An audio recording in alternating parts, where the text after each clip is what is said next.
Are you ready for the next lecture of the evening?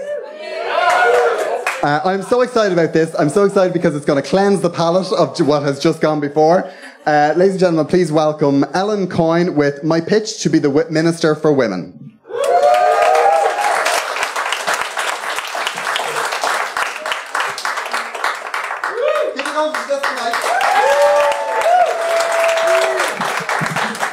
Thank you very much. I am very glad, obviously, that Will Self is not here for this, because that was absolutely terrifying.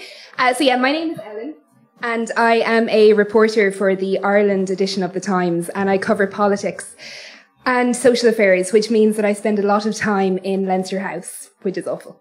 And before I got involved in politics, I used to have this idea that the Irish government had this problem with women, or this fundamental sexism.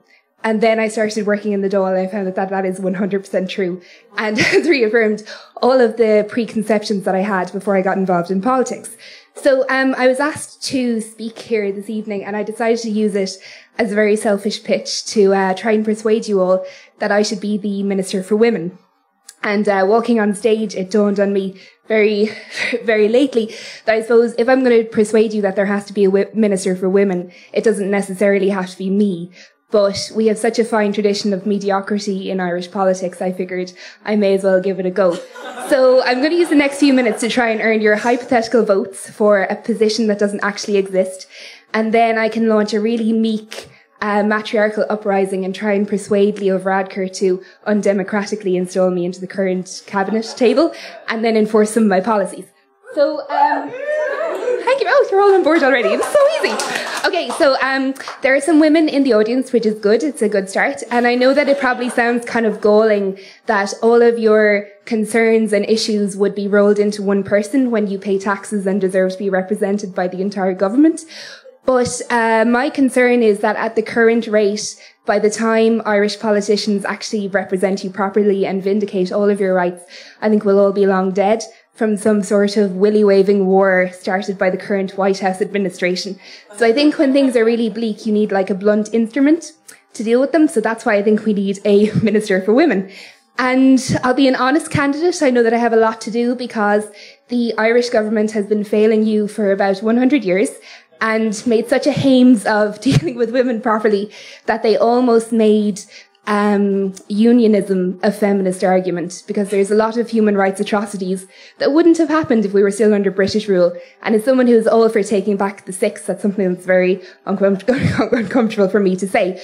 But never mind the historic atrocities. I'm actually a little bit more concerned with contemporary politics at the moment, because I think what we've done in Ireland is replaced those men who would walk in and out of tribunals like I would go to like a smear test, just seeing it as like a kind of mild but necessary discomfort. And we've taken all of those men and just replaced them with better looking younger ones. So when I was covering the Fine Gael leadership election, Leo Varadkar on his first night was in the Red Cow roundabout, and he was having a debate with Simon Coveney, and he was asked about gender quotas. And he said that, he'd been sceptical at first, but he was persuaded of the merits of them, which was good. But then he cut off his argument to clarify to the men in the room that he was not going to be somebody who was going to let gender equality affect men. So I was pretty worried about that. And then when he was elected, he appointed 7 women to the 35 cabinet positions, was rightly challenged by some of my colleagues in the Leinster House press gallery, and responded by saying that he had been diverse because the current junior finance minister, Michael Darcy, is from Wexford. So, bearing all of that in mind, I think it might be time to get somebody with a special interest in women to sit at the cabinet table. I think that Irish women have actually got our status as being a fringe issue or a minor concern established by the establishment, because we have a major issue in this country with rape, sexual violence and domestic abuse, which obviously tends to affect women more than men. And none of those organisations like Women's Aid or the Rape Crisis Centre have been restored to their pre-2008 funding, when they were obviously cut during the crash. But the person responsible for deciding that is the Department of Children. and youth affairs, despite the fact that rape and sexual violence is a crime. And to use one example, the government won't increase any of that funding because 4 departments, Justice, Education, Health, and Children and Youth Affairs, can't find €1 million between them to count how many rape victims are in the country. The last time we counted that was 2002. And the reason none of them will fund it is because each of them claim that sexual violence isn't their responsibility. And you would be very hard pressed to find any other crime that people would walk away from, or that 4 departments between them wouldn't have €1 million to put together over the course of 3 years. And then you look at major government issues that actually have women erased from them. Like housing is something that is on the front page of our paper a lot, rightly, and it's on RTE and it gets a lot of national coverage. Every day in this country, there are 14 women and children who are turned away from those domestic abuse centres because, as I said, they don't get any funding, but nobody will include them in the homelessness statistics because the Department of Children and Youth Affairs say that once a woman flees from a home, she's homeless, so she is the responsibility of the Department of Housing. But the Department of Housing are refusing to represent them because they're saying that those women have mortgages with their former partners. So while you'll see housing, on the national agenda a lot and talked about by Leo Varadkar a lot, you actually will never find a situation where those women are included in homelessness statistics, and they're still not included in homelessness statistics. So that was kind of the reason that I wanted to invent this imaginary cabinet position. So somebody could kind of pick up the parts where women tend to fall through the cracks of government departments. And we do have a minority government, and there was a lot of things that the government promised it would do, even just in the last year, and failed to. So regulating crisis pregnancy agencies is something I've been personally harassing Simon Harris about for about a year because we investigated it, but it was actually first raised and the government promised it would do something in 1997 when he was still in primary school.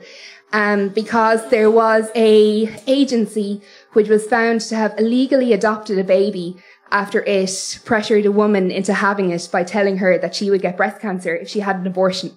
And those people are still running a clinic at number 9 Berkeley Street in Dublin. So if you get pregnant, please don't go there if you need crisis pregnancy advice.